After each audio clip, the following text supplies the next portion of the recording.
La moissonneuse en pleine action à Banfora, dans la région des Cascades. Plus de 200 tonnes de blé à récolter sur une superficie de 200 hectares. En tout cas, on est satisfait. Félicitations à DR et puis à toute son équipe. On espère que les récoltes vont bien se poursuivre. Comme je disais hier, DGPR a du pain sur la planche parce que voilà, il faut s'assurer de l'écoulement de tout ce qui est issu de cette production.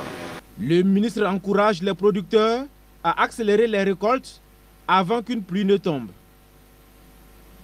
Du champ de blé, le commandant Sombier se rend ensuite sur le barrage de Moussodougou dans la province de la Komoué.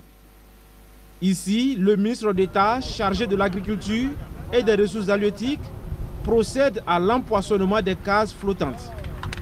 100 000 alevins sont ainsi lâchés dans le barrage avec pour objectif d'assurer la consommation nationale en matière de poissons. Son Excellence le président du Faso disait la dernière fois qu'il ne mange pas plus de poisson si ce n'est pas le poisson issu de nos plans d'eau. Et c'est un signal, c'est une invite également à l'ensemble de la population burkinabé et à faire en sorte que ce que nous produisons sur place, que nous puissions le consommer. C'est d'ailleurs l'objectif que nous visons et il faut que la population s'engage. Il faut faire en sorte qu'au niveau local, les populations s'approprient et en fassent une initiative propre.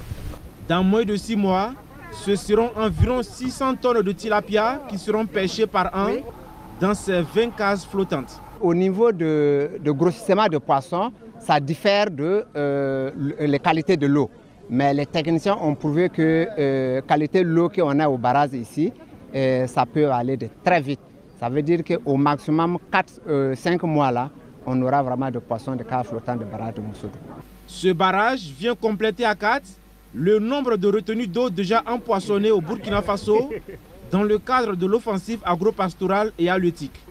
Alors notre vision, c'est de faire une région, une retenue d'eau. Donc nous sommes au 4e, donc vous comprenez qu'on a 13 régions, il faut faire la déduction. Donc on a encore 9 barrages effectivement à empoisonner. En appui aux éleveurs de poissons sur ce site, le projet de résilience et de compétitivité de l'élevage Précel offre 15 tonnes d'aliments pour poissons. Et cette année, nous avons décidé avec la DGRH et en collaboration avec la Direction générale des services vétérinaires à acquérir des vaccins, des médicaments pour traiter ces cas de maladie afin que nous prospérons dans cette activité. La visite du ministre de l'Agriculture dans les Cascades s'achève par l'inauguration d'une unité de transformation de riz à Douna au profit des populations. Elle est d'une capacité de transformation d'1 tonne par heure selon les services techniques du ministère en charge de l'agriculture.